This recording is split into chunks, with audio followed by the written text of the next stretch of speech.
but they're part of the sermon or message, so I don't want to use them. All right. Well, welcome to Calvary Chapel, Roner Park, and our midweek Bible study. We're going to be studying the book of Leviticus tonight. So if you've tuned in, that's your warning. I'm just kidding. Seriously, don't leave. The book of Leviticus is a fascinating book and very applicable to today. So don't enter with preconceived notions, and we will worship the Lord together and then study His Word. Join me in prayer. Lord, we thank you for who you are. Lord, we thank you would be the sole focus of our worship, the sole focus of our love and adoration. We ask these things in Jesus' name. Amen. Let's worship.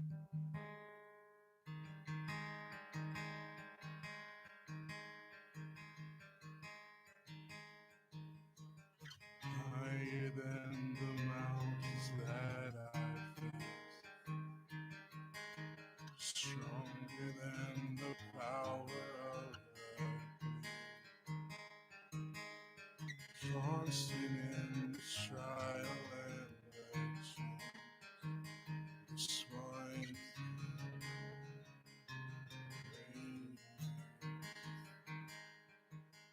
and it's higher than the mountains that I face, stronger than the power of the grave, constant in the trial and the change, is one He remains on. Your love fulfills everything, never runs out on me. Your love fulfills everything, never runs out on me. Your love fulfills everything, never runs out on me. It's your love, your love.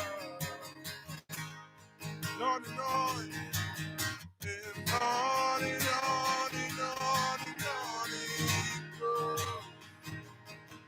Yes, it overwhelms and satisfies my soul. And I never ever have to be afraid. Just one thing remains, oh, your love fulfills never runs out on me. Your love fulfills never runs out on me.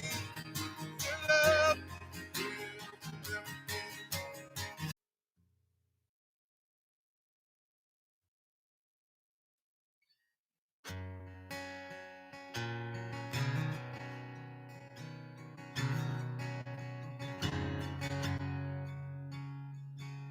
When I fear my faith fail, Christ will hold me fast. When the tempter would fail, He will hold me fast.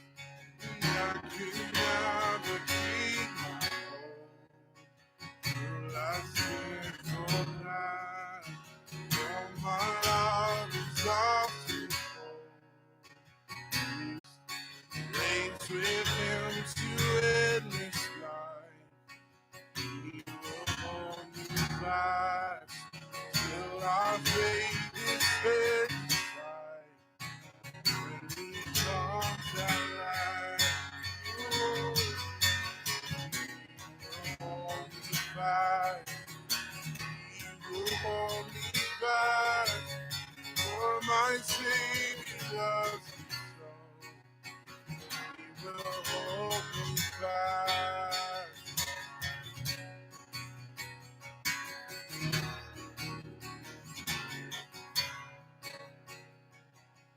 He will hold me fast. He will hold me fast. For my Savior loves me so. He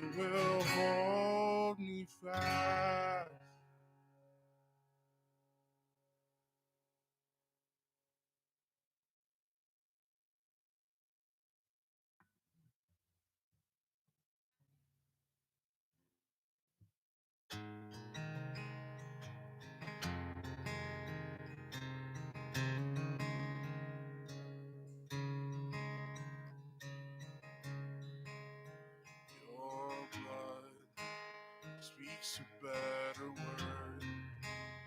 All the ocean claims Jesus is your blood.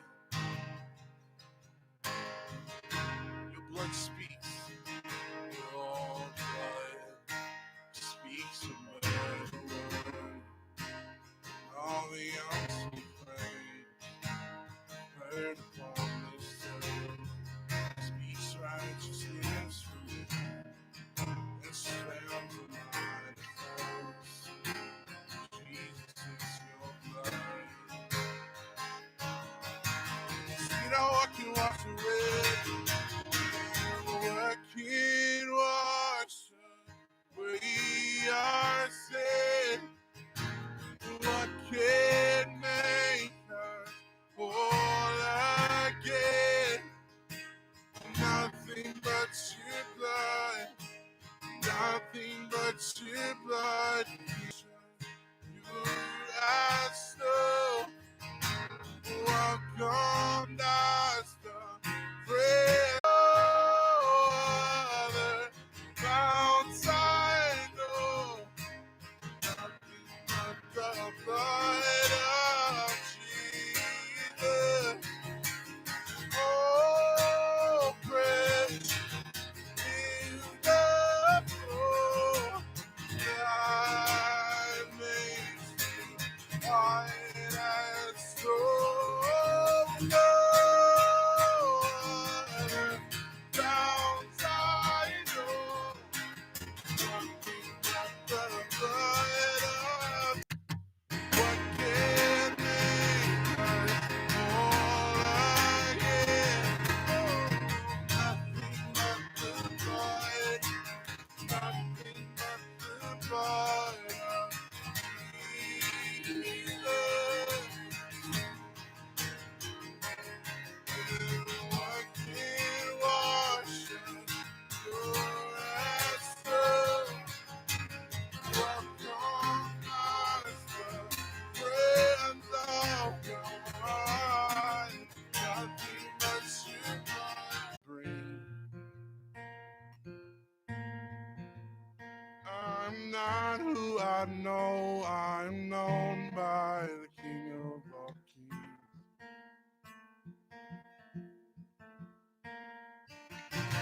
Jesus, you are enough. Jesus, you are enough for me. With nothing, I still have everything. Jesus, you are enough. You are enough for me. With nothing, I still have everything. Lord, let that be the cry of our hearts. Lord, in the midst of all the circumstances that are around us, God, all the uncertainty, Lord, we have you still, and they can't take that away. Lord, there are no bans from you. Lord, we thank you for that.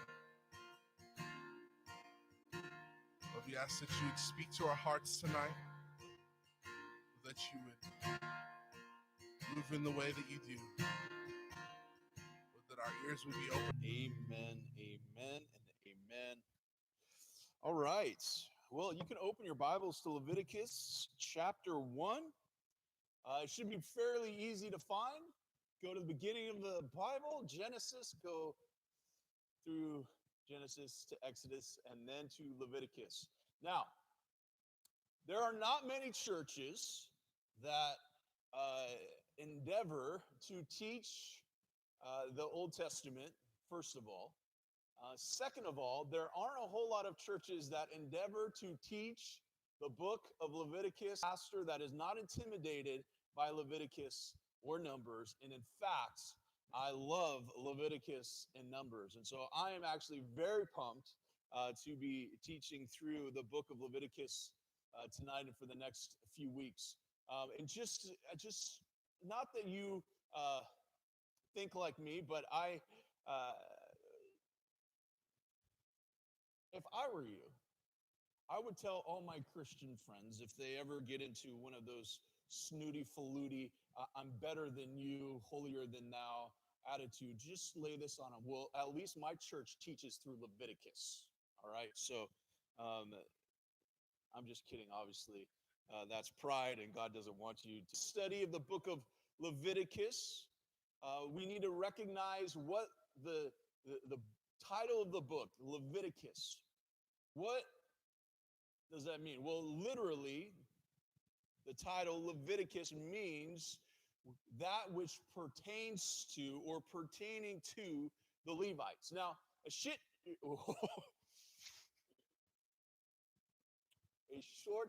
history on the Levites. Woo. All right, quickly move on.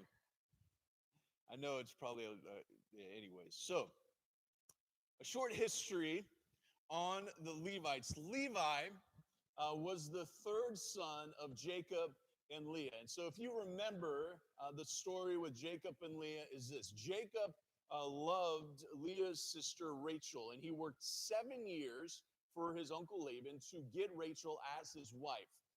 But on the wedding night, his uncle Laban tricked him and gave him Leah. And so when he woke up in the morning and realized that he was married with Leah, he was very upset with Laban. And he went to his uncle, and his uncle said to give the first daughter. And so she needed to be married first. And so so you're married to her. This is what I'll do. Just fulfill the honeymoon, and then I will give you Rachel as well, and you can work another 7 years. So Jacob left there with two wives. And they began to have a pregnancy baby off to try and figure out who could have the most babies to earn their husband's affection and love. Rachel was barren. She wasn't able to have any children, but Leah was able to. And so Reuben, she gave her a handmaid to Jacob. And then Jacob had some children with her. And then Leah, not wanting to be outdone, gives Jacob her handmaiden. And then Rachel is able to have kids, and so she has two sons. So all in all, Jacob ends up with 12 children, 12 sons from 4 different women. And this became known as the 12 tribes of Israel. So Levi was the third son. Now, when he was born, Leah named him Levi, which means attached or attachment. And so what Leah was saying, she's like, okay, I've given my husband his third son, that now he'll be attached to me. He'll be connected to me. She was searching for his affection and for his devotion. So that's what Levi means, attached. Now, this tribe would be selected by God to be his ministers. When they get into the promised land, there's no land to be divided amongst themselves. All the other tribes get chunks of land to divide amongst their tribe, but the Levites get no land. They get 6 cities for them to live in, but God would be their inheritance. In fact, in Deuteronomy chapter 10, verse 9, God says that he would be the Levites' inheritance. So they had inherited no land. They would live in these 6 different cities, and then they would be dedicated, devoted to the work of God and the work of worshiping him.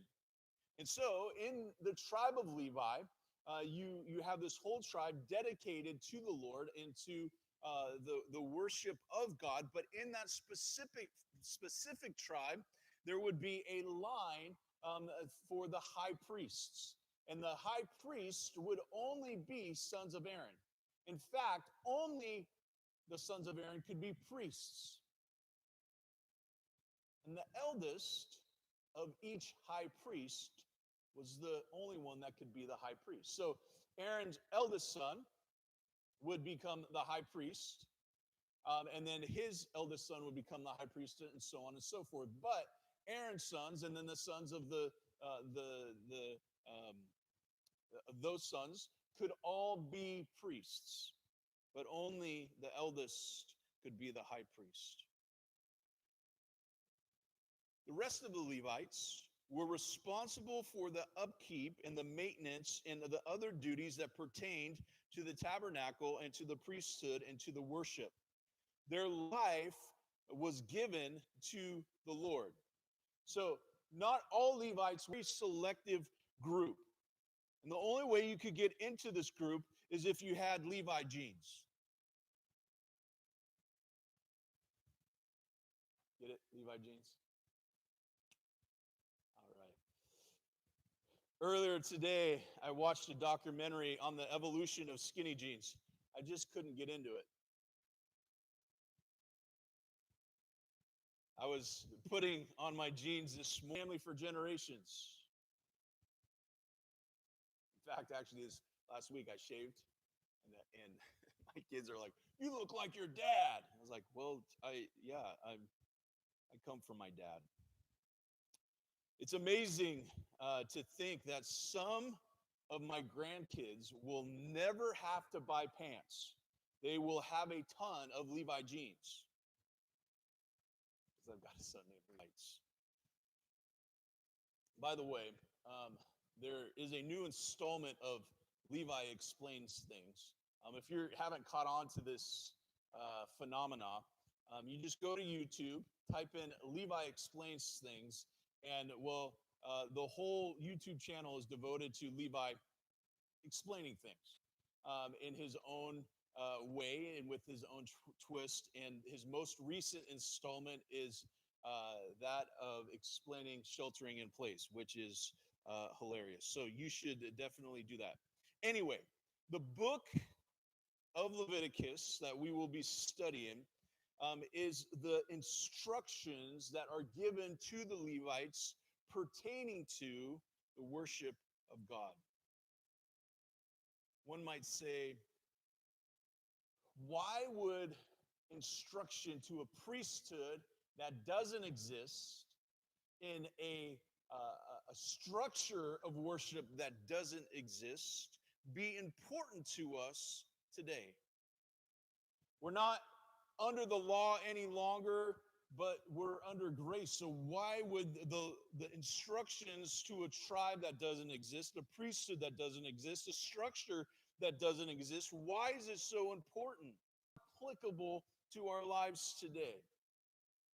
You know, if you've ever tried to purposely read through the book, or easy, then you get to Exodus, and it's got a pretty solid narrative that you can follow. And towards the end of Exodus, you're kind of like, all right, yeah, with the tabernacle and the different things, you might not fully make it through Exodus, but then when you do make it through Exodus, then you're faced with Leviticus. And most through the Bible reading endeavors end in Leviticus. They die in Leviticus. And if you're able to get through Leviticus, then Numbers is waiting for you. And then Deuteronomy gets a little easier. But I encourage you to make it a priority to read through the Bible from Genesis to Revelation at least once in your Christian walk. My prayer and my hope is that as we study through Leviticus and ultimately Numbers, that your opinion will be tabernacle, what the priests, what the sacrifices and offerings were all about. What is being given here is the prescribed manner of worship that God wanted, that he insisted of. And to this point, Abraham, Isaac, and Jacob and the 12 tribes, they had somewhat of a concept in how to worship God. Throughout Genesis and Exodus, you see them offering sacrifices at an altar, but they don't have a full sense of how God chooses to be worshiped. Now, there are some out there that would say, well, God shouldn't choose his form of worship, but we should be able to worship God in any manner that we like. But that is fully just that kind of thinking is just full of misnomers. God is holy. God is perfect. He can prescribe the way that he wants to be worshiped, and we, as his creation, should have no problem worshiping him. And we, as Christians who know what Jesus did for us on the cross should have no problem worshiping him in the prescribed manner in which he wants to be worshiped. And so the book of Leviticus was a handbook, a guidebook for all of Israel on how to worship him. It does contain random information, things like what animals you can eat and what animals you can't eat, like bats. You can't eat bats. It also contains hygiene practices and sexual practices. It contains physical ailments and diseases and how to respond and handle all of those things. And you might ask, why is those guidelines, their whole lives, every aspect of their life was to be about worshiping God? The other nations had their own prescribed way. The Egyptians had their own way of worshiping their gods and goddesses. And God pulls them out of Egypt. He pulls them into a secluded place, and he gives them the instruction on how to worship him. And one of the realities that we're faced with immediately and throughout this book of Leviticus is this. And don't forget it. Write it down. God is holy. The word holy, it means to be set apart. It means to be consecrated. It means to be sanctified. The idea is that you are taken out of something and you are set apart to something. You're to be separated from the world. In fact, if you were to go back and look at Genesis, you see that Genesis tells the story of the fall of man. It shows us the sin, and then it shows us the result of man's sin. You read through the book of Exodus, it's like reading through a Jerry Springer novel. It is so filled with the results of the fall of man. Then you get into Exodus, and in Exodus, you see the theme is redemption. So you have the fall of man, you have the redemption of man, and now in the book of Leviticus, you have the sanctification of man, or the consecration of man, which means to be set apart. The reality of it is, we need to be holy, to be set apart from the world and unto God. This is a paramount principle in the Christian's life. Jesus said that we are in the world, but we are not to be of the world. We can't do anything about the fact that we're in the world. We're in it. You have to go to school. You have to work in the world. You have to interact with the world. It's just part of who we are. We are in the world. But Jesus tells us not to be of the world. We're not to be a part of it. We're supposed to be in it, but we're not supposed to be of it. Meaning we're not to be acting like or fall in line with an unbiblical world is full of bad ideas. They are full, the actors and actresses and those that direct and those that produce, they're full of sin. And so their mind, their worldview is warped. And over the years, you have seen what was wholesome and even at times godly, and you have seen it turned into something that is evil and wicked and warped.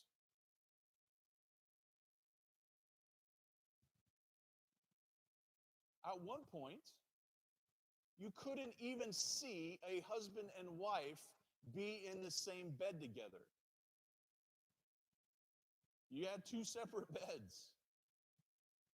And so that the kids growing up thought that their parents slept in two separate beds.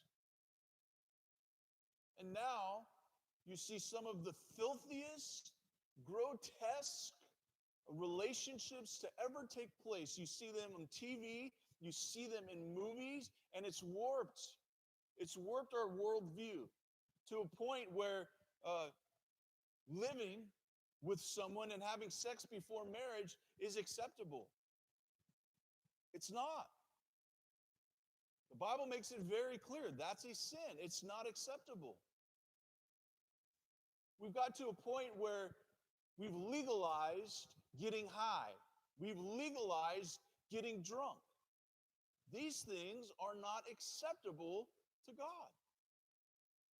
This is a warped worldview. It is greed, greed, greed. That is not a biblical worldview. Well, you got to do what feels right to yourself, what feels good for you. Don't listen to anybody else. Do what's good for you. That's a unbiblical worldview. So we can't do what Hollywood's telling us. We can't do what the music industry is telling us. We need to be set apart. Politicians. You can't follow a politician and be a diehard follower of that politician. You're to be set apart.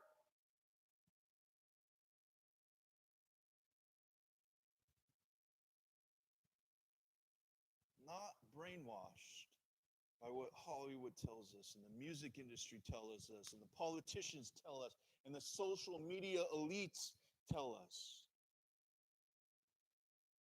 And our prescribed manner of worship, the worship of a holy God, is found right here in the Bible. And as you read through the Bible, as you and I study, as you're going through life and you see a discrepancy between what the world says and what God's word says, then let me just clue you in. The world is always wrong. The Bible is always right. The church is to be holy. It's to be set apart. It's not to look like the world. And so more than anything, well, I shouldn't say more than anything, but one of his people are to be a holy people, and the way that he wants to be worshiped is in a holy manner.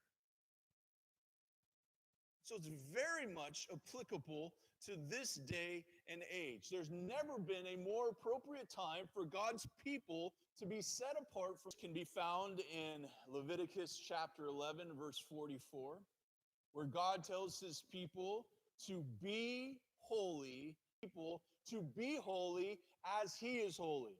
God says to him, be holy as I am holy. He says to us, be holy because God is holy. So this book was given to God's people to instruct them on how his people should worship a holy God. And while there are things in this book that don't technically pertain to in worship to God, every aspect, every part of our life should be dedicated, consecrated, sanctified for God. Now, in the discussion of God being a holy God, there is often a rebuttal of, yes, God is holy, but God is also a God of love. And that's absolutely true. We just got done with the season of celebrating God's love, and that he demonstrated his love towards us by Jesus dying on the cross. But God is not just a God of love. God is a holy God. Listen to how Warren Wiersbe, a commentator, this is how he puts it. He says, love without holiness would be a monstrous thing that could destroy God's perfect law. So if there's just love with no holiness, it would wreck God's perfect law. It would wreck God's holiness. Perfectly balanced in the divine nature and works of God. God is fully holy. God is fully loving. God is love and God is holy. Those two are perfectly balanced within his nature and in his works and in his word. There's this perfect balance that as you read through the word, you are acutely aware of how holy and pure and undefiled God is, and at the same time, how much he loves his creation and what he's done for us. Now, to actually get to the passages before us, we're going to take Leviticus chapter 1, chapter 2, and chapter 3 tonight. So, in order for the Israelites to worship God, they needed three things. They needed a sacrifice, they needed a priest, and they needed a place to worship. So we just got done with Exodus, where they put together the tabernacle. They put together the place where they would come and worship Him. They crafted what's known as the burnt offering. Now, what's important to know about the burnt offering is that it was an offering made by fire. When you would come in, was a free will offering, which means it was something that was done out of a grateful heart. It was done voluntarily. It wasn't done mandatorily. And so someone would come in and out of their free will, out of just the tabernacle of meeting, saying, "Speak to the children of Israel and say to them, when any one of you brings an offering to the Lord, you shall bring your offering of the livestock, of the herd, and of the flock. If his offering is a burnt sacrifice of the herd, let him offer a male without blemish. He shall offer it of his own free will at the door of the tabernacle of meeting before the Lord. Then he shall put his hand on the head of the burnt offering, and it shall be accepted on his behalf to make atonement for him." So they would bring this animal, and it would, again, it's mentioned in verse. Now, putting their hand on the animal indicated two things. The first thing that it indicated was an identification. Ultimately saying, like, I deserve what this animal is getting. But not only do I deserve what this animal is getting, but this burnt offering, it would be one of those offerings where the fire would consume it all. There's other offerings where pieces are removed from the offering, but this one is just offered fully and completely. And so what the worshiper is doing is he's identifying that I am fully devoted. I'm fully committed. The second thing is that it would be a transference. Laying hands on an animal would basically transfer our sin, our impurities, our defilements to this animal. And then it would be consumed. So it was one of identification, but also of transference. To make atonement for the worshiper. Verse 5. Then he shall kill the bull before the Lord offerings and cut it into pieces. And the sons of Aaron and the priests shall put fire on the altar and lay the wood in order on the fire. And then the priests, Aaron, aroma to God. So this offering demonstrates a complete devotion, a complete dedication. It reminds us of Romans chapter 12, verse 1, where Paul writes, and he says, "Brothers, I beseech you to offer yourselves as a living sacrifice, holy and acceptable to him."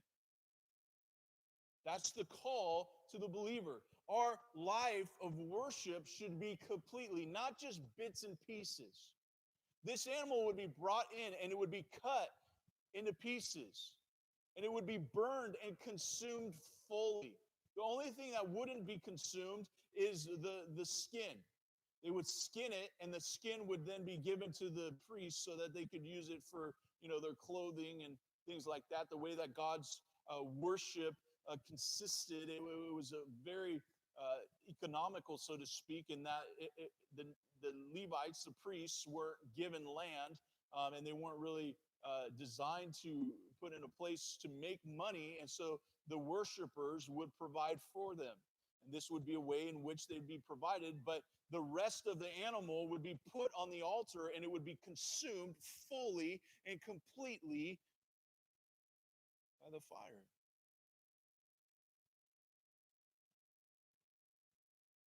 Then it says that it would be a sweet aroma to the Lord.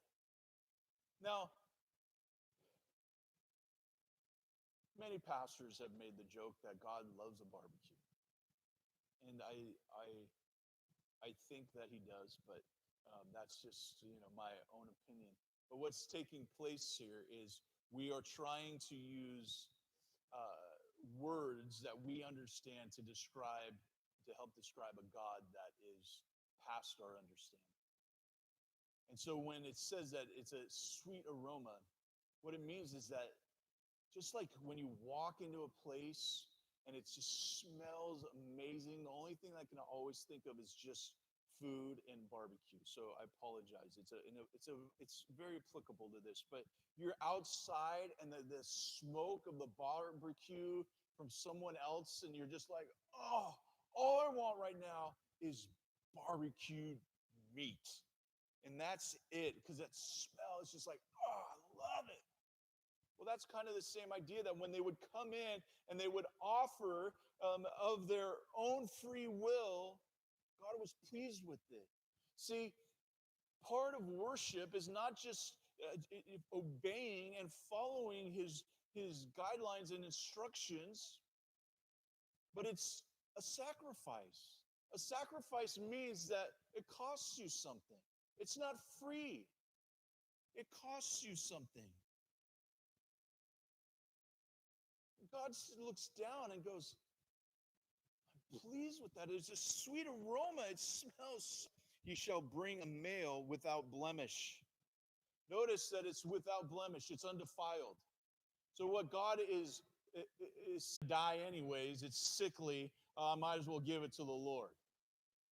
But so often, this is how God's people worship Him, giving God your time, spending time praying, and in the Word, and all of that. There's this thought of like, well, I'll do it later on tonight, and then coming into a worship service or singing, and you are distracted by a bunch of other stuff, and it's like the worship of God gets pushed out of your minds. Worship, sacrifice, it's to be of value. Come home, Christmas Eve. Your kids are all excited. You're like, I went shopping, I bought you a bunch of gifts. They're like, whoa, awesome. You're like, but no store is really open except the convenience and some batteries and some rubber bands and, oh, here's a little bag of Doritos. What child would be like, oh, thanks, Dad, you really thought of me. Man, this means so much to me that you went through the convenience store and just grabbed random stuff. How many of us in the midst of our marriage, in the midst of parenting, have given our kids the leftovers after a long day at work?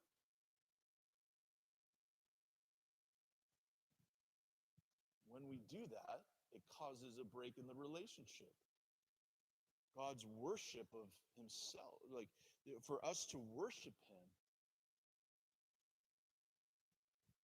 is to be costly.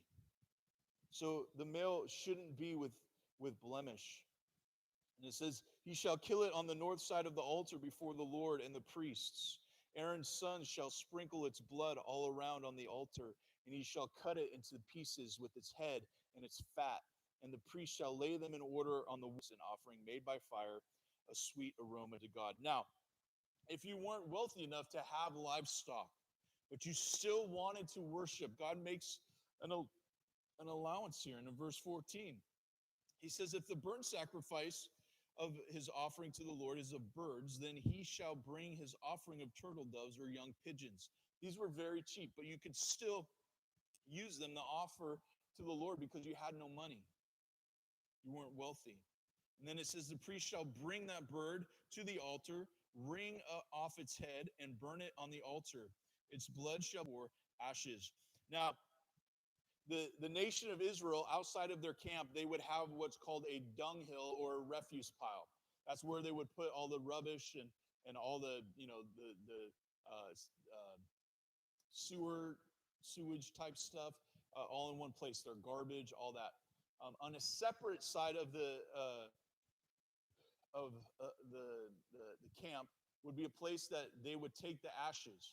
As you burnt these sacrifices, they'd be holy to God, and they didn't want the holiness, the ashes, to be just mixed with refuse. And so that they would pluck the bird, and they would put the feathers into that ash pile because it was still considered to be holy. And then in verse 17, it says, he shall split it at its wings, but shall not divide it completely, and the priest shall burn it on the altar on the wood that is on the fire. It is a burnt sacrifice and an offering made by fire, a sweet aroma to the Lord. So that is the burnt offering. In chapter 2, the offering shall be of fine flour, and he shall pour oil on it and put frankincense on it. And he shall bring it to Aaron's sons, the priests, one of whom shall take from it his handful of fine flour and oil with all the frankincense, and the priest shall burn it as a memorial on the altar, an offering made by fire, a sweet aroma to the Lord. And the rest of the grain offering shall be Aaron's and his sons. It is most holy of the offerings to the Lord made by fire. So this offering is not that of full consumption. It's not that of full dedication. This offering is brought in, and whatever offering is brought in, the handful or a piece of it, we'll find out in a couple minutes, there's ways to offer a grain offering, but a portion of the grain offering would go on the altar, and it would be consumed by fire fully. The other part of it would then be a grain offering baked in the oven. It shall be unleavened cakes of fine flour mixed with oil, or unleavened wafers anointed with oil. But if your offering is a grain offering baked in a pan, it shall be of fine flour, unleavened, mixed with oil. So there's 4 ways that you could basically bring your grain offering. It could just be the raw material, the fine flour. You can bring it that way. He says you can bring it with baked in an oven. So you take your oil and you mix it with the flour, and you kind of bake like a pita bread type thing. Or you could bring the flour and the oil to the altar and kind of bake it there, or you can bake it in a pan and bring it. So these are the 4 ways that you could bring it. But in verse 6, it says, you shall break it into pieces, pour oil on it. It is a grain offering. If your offering is a grain offering baked in a covered pan, it shall be made of fine flour with oil. You shall bring the grain offering that is made of these things to the Lord, and when it is presented to the priest, he shall bring it to the altar. And then the priest shall take from the grain offering a memorial portion and burn it on the altar. It is an offering made by fire, a sweet aroma to the Lord. This is what I'm talking about. So part of it goes to the Lord, part of it goes to the priests. And whatever is left of the grain offering shall be Aaron's and his sons. It is most holy of the offerings to the Lord made by fire. No grain offering which you bring to the Lord shall. As we approach God in our prayers, in our worship, one of the first things that we should be doing is have a time of repentance and confession, to allow Jesus to wash us and cleanse us, to purify us. You know, if your worship time, whether in person or corporately, is lacking, then my challenge is this: are you surrendering all your sin? Are you confessing and repenting of your sin before you come into worship? So now here's what we have. We have worship is all about fully giving yourself to the Lord and not holding anything back. We have a worship that is about being holy and in a way that God. And you can see all of a sudden that these offerings, while you read them, just might seem boring and unapplicable. They're actually very applicable in the way in which we are to worship God. In verse 12. As for the offering of the first fruits, you shall offer them to the Lord, but they shall not be burned on the altar for a sweet aroma. And every offering of your grain offering you shall season with salt, offer salt. If you offer a grain offering of your first fruits to the Lord, you shall offer for the grain offering of your first fruits green heads of grain roasted on the fire, grain beaten from full heads, and you shall put oil on it and lay frankincense on it. It is a grain offering. And then leftovers, what they would do is when they would bring in a harvest, they would bring in the first fruits. And they would recognize, God, you're the one of which tithing and again, other biblically financial principles are made of. That we're not to wait till the end of our paycheck to give to the Lord. We are to give from the first fruits in recognition. The grain offering was a recognition and a dedication to God of what God was allowed to be produced within their life. So in other words,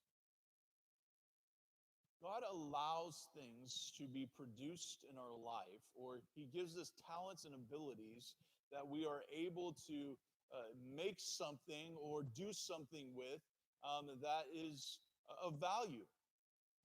He's given us gifts, talents, abilities, and we're to use them for his glory. And then whenever we benefit from it, what we're doing is we're saying, God, you've allowed us to benefit from it, so now I'm going to give it back to you. Again, very applicable when you consider the church. The church is filled with people that are gifted, talented. They have abilities, they have callings that are very different. We're not all the same.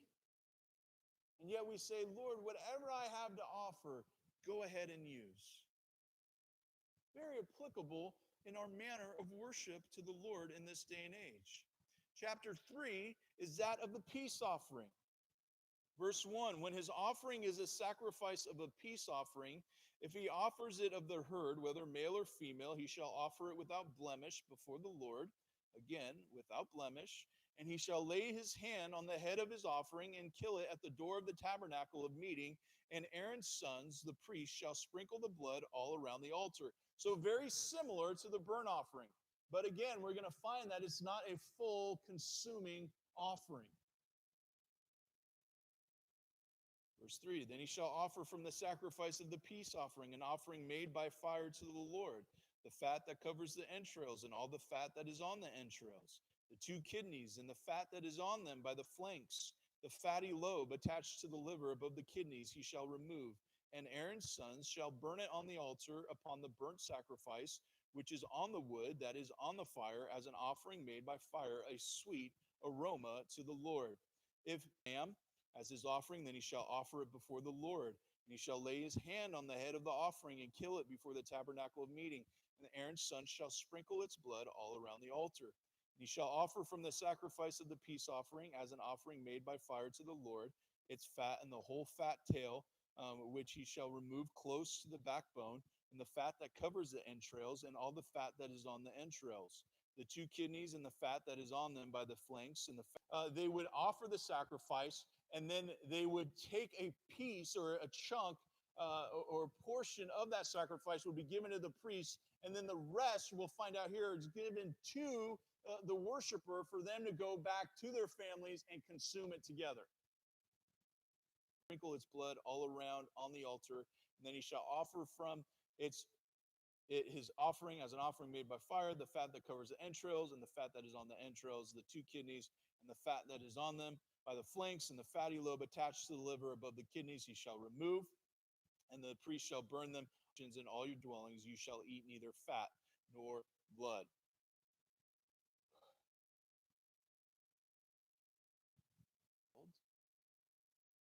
But that it would be said of us that we are God's people because we act like and we worship like and we exalt God. So first, God is a holy God to be worshiped in a holy manner. Second, we're the word, I'll sing, I'll worship, I'll pray, if you make my life more comfortable. It's not the case. There should be pure motives. The worship is to be not just fully and completely, but it's to be a dedication, a commitment. And this peace offering, the way that it's designed with the fat and the blood and just the gross stuff is consumed to the Lord, and then the priest gets a chunk of it, and then the rest go back. What is happening is the worship is becoming one between repeated time and time again in the midst of these offerings is that it's a sweet smelling aroma to the Lord. Such a way that's indescribable.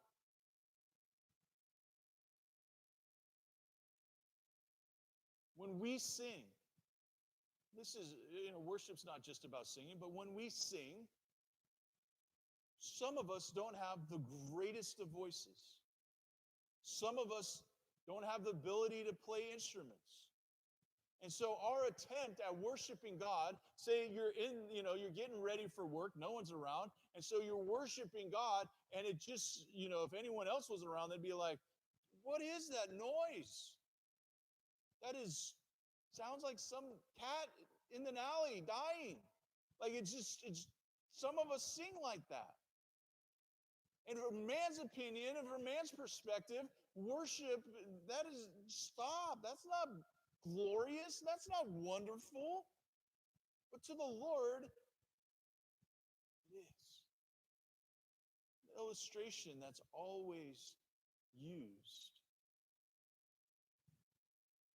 is God is sitting up in heaven, and he's looking down at his church, at his people worshiping him. And he's just sitting there soaking it up. And an angel comes by and he sees God just soaking up the worship. And the angel's like trying to listen and he's not hearing anything. And he's just like, my ears, something wrong with my ears. And finally he asks God, he says, God, what are you hearing? He's like, oh, my people, they're worshiping me. The angel's like, I can't hear them. And God says, it's not about the hearing. It's about the heart. And that's what it's always been about. Those of us that can't sing, we always make this joke, make a joyful noise to the Lord. And it doesn't say make a melodious noise. A harmonic noise. It says make a joyful noise, and it says noise, because sometimes that's what our singing is, noise, because it's about the heart. So God looks down. Our worship of him is a sweet smelling aroma when it's done in the correct manner, in a holy manner. Fortunately, today, we're not going to start instituting, burnt offerings. When we are finally able to reopen, we're not going to just, say, hey, on your way to church, grab a lamb and we'll burn it up. We're just going to let it be consumed. We don't do that. Our sacrifice of praise and worship is different. It's how we live our lives. It's every aspect of our lives. And I think that's what this book of Leviticus will show us and teach us. God, we thank you that you are holy. Because you are holy, Lord, you are not influenced by conquered sin and death. Because you were holy. Because you are holy. Lord, I come to you just asking that you would make your people holy. That, Lord, tonight, if there's certain things in our lives that we've just allowed to creep in, sin, pride, arrogance, apathy, God, that you would root those things out. Lord, we offer ourselves fully and completely to you tonight. Lord, ask that you would be blessed by the way that we worship you, the way that we live our lives, the way that we honor you. Lord, be blessed. Lord, not because we deserve it, or Lord, your word says that those who worship you must worship you in spirit and in truth. Lord, we can't fake it. Lord, to man, we might be able to fake it. But Lord, you know our hearts. So, Lord, we offer them to you. We thank you for loving us, for accepting us, for redeeming us. Thank you for the ultimate sacrifice of your Son. In his name we pray.